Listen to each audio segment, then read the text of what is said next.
Hi friends, Telangana రాష్ట్ర ప్రజలందరికీ అదృశ్య శుభవార్త. ఆసరా చేత పెన్షన్లు భారీగా అయితే పెంచారు. మరి పాత వారికి, కొత్త వారికి మరి ఎప్పుడు ఇస్తారు? మరి కొంతమందికి రద్దయ్యాయి. ఏ సర్టిఫికేట్స్ లేకపోవడం వల్ల రద్దయ్యాయి. తెలుసుకున్న ముందు లైక్ చేయండి, షేర్ చేయండి, సబ్స్క్రైబ్ చేయండి.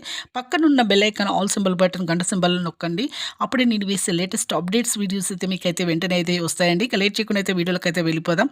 కొత్త వారికి కంటే పాత వారికి అయితే ఇప్పుడైతే ప్రస్తుతానికి 2016 లోపు ఎవరైతే పెన్షన్దారులు తీసుకుంటున్నారో వృద్ధులు, వికలాంగులకు 4,000 నుంచి 6,000 రూపాయల వరకైతే పెంచడం జరిగింది. ప్రతి ఒక్కరికి కూడా ఇక వృద్ధులకి, వితంతువులకు ఒంటరిమైన 4,000, వికలాంగులకి 6,000 రూపాయలు. సదరన్ సర్టిఫికేట్ చూపించకపోవడం వల్ల పాత వరకు 40 లక్షల మందికి రద్దయ్యాయండి. వికలాంగులకు కూడా సదరన్ సర్టిఫికేట్ వెంటనే అయితే చూపించాలి, లేకపోతే రద్దవుతున్నాయి. అలాగే ఇక వితంతువులు కూడా వాళ్ళ భర్త డెత్ సర్టిఫికేట్ కూడా చూపించాలండి. అలాగే ఈ ఏప్రిల్ 1 నుంచి అయితే ప్రతి ఒక్కరికి 4,000 నుంచి 6,000 రూపాయల వరకు అయితే వస్తాయి. అలాగే కొత్త వారికి కూడా ఇక ప్రతి ఒక్కరు కూడా వృద్ధులు, వితంతువులు, ఒంటరి మహిళలు, డయాబెటిస్, అలాగే హార్ట్, కిడ్నీస్, హెచ్ఐవి బాధితులు, క్యాన్సర్ పేషెంట్స్ వీళ్ళందరికీ కూడా 4,000 రూపాయలు, వికలాంగులకు 6,000 రూపాయలు ఏప్రిల్ 1 నుంచే వస్తాయి. వీళ్ళు కూడా సర్టిఫికేట్ చూపించాలి. Thanks for watching.